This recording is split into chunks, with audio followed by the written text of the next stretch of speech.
Hyperloop असल में transportation की तकनीक का नाम है।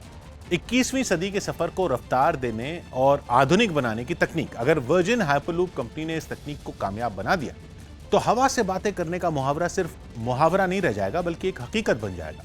इंसान वाकई जमीन पर रहते हवा से बातें करने लगेगा। वो कैसे? हाइपरलूप की शानदार स्पीड की वजह से। स्पीड 1080 किलोमीटर प्रति घंटा की, यानी हाई स्पीड ट्रेन से भी 3 गुना तेज। और हाई स्पीड की बात तो छोड़ ही दीजिए, उससे तो कोई मुकाबला ही नहीं बनता। हाइपरलूप रफ्तार के मामले में ट्रांसपोर्टेशन के अब तक के सबसे तेज साधन हवाई जहाज की स्पीड को भी पछाड़ देगी। एरोप्लेन की रफ्तार भी ज्यादा से ज्यादा 900-950 किलोमीटर प्रति घंटा तक होती है और यह हाइपरलूप चलती है 1000 किलोमीटर प्रति घंटा से भी तेज, यानी जमीन पर आसमान के सफर से भी तेज ट्रैवल।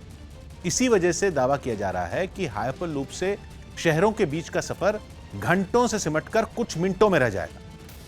दिल्ली से मुंबई की 1400 किलोमीटर की से लंबी दूरी भी 90 मिनट के अंदर पूरी हो जाएगी। 90 मिनट मतलब 1.5 घंटा, बल्कि वो भी नहीं लगेगा। 1.5 घंटे में भी आपको 8 मिनट बच ही जाएंगे। यानी दिल्ली से अगर आप हाइपरलूप में बैठे तो महज 1 घंटा 22 मिनट में मुंबई में होंगे।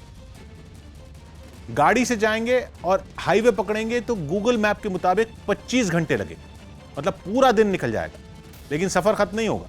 और अगर रात में ट्रेन में बैठेंगे तो भी अगली शाम हो जाएगी। मतलब जमीन के रास्ते किसी भी हालत में 15 घंटे से ऊपर लगेंगे। हां, अगर हवाई जहाज से निकलेंगे तो करीब 2 घंटे में पहुंच जाएंगे। लेकिन अगर हाइपरलूप से जाएंगे तो हवाई जहाज से भी जल्दी पहुंच जाएंगे। मगर हाइपरलूप का सिस्टम होगा कैसे? हाइपरलूप को आप इस तरह समझिए कि ये एक तरह की ट्रेन ही है जो लंबी चौड़ी ट्यूब के अंदर दौड़ेगी। इस ट्यूब के अंदर लगभग वैक्यूम होगा। वैक्यूम मतलब बिल्कुल खाली, हवा भी नहीं। ऐसा खाली जहां छोटी मोटी चीजें तो छोड़िए, गैस और हवा तक नहीं हो।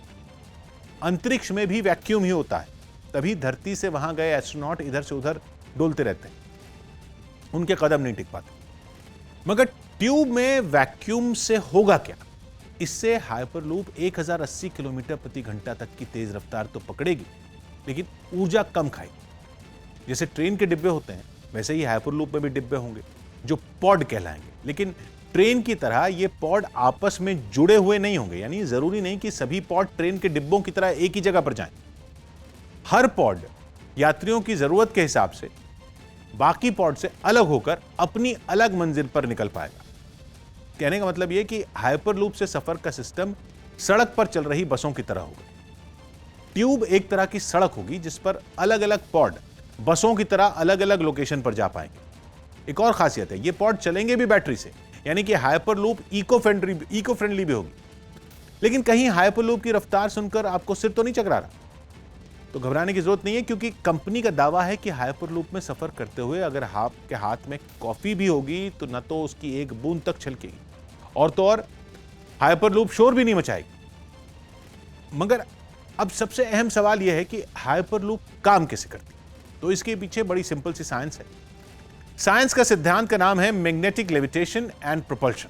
मैग्नेटिक लेविटेशन में होता क्या है कि चुंबक यानी मैग्नेट की ताकत का ऐसा इस्तेमाल किया जाता है कि उसके आगे धरती की ग्रेविटी यानी गुरुत्वाकर्षण बल फेल हो जाए। पृथ्वी का ग्रेविटेशनल फोर्स क्या करता है? हर चीज को अपनी तरफ खींचता है। इसलिए कोई भी चीज बिना सहारे हवा में नहीं टिक पाती।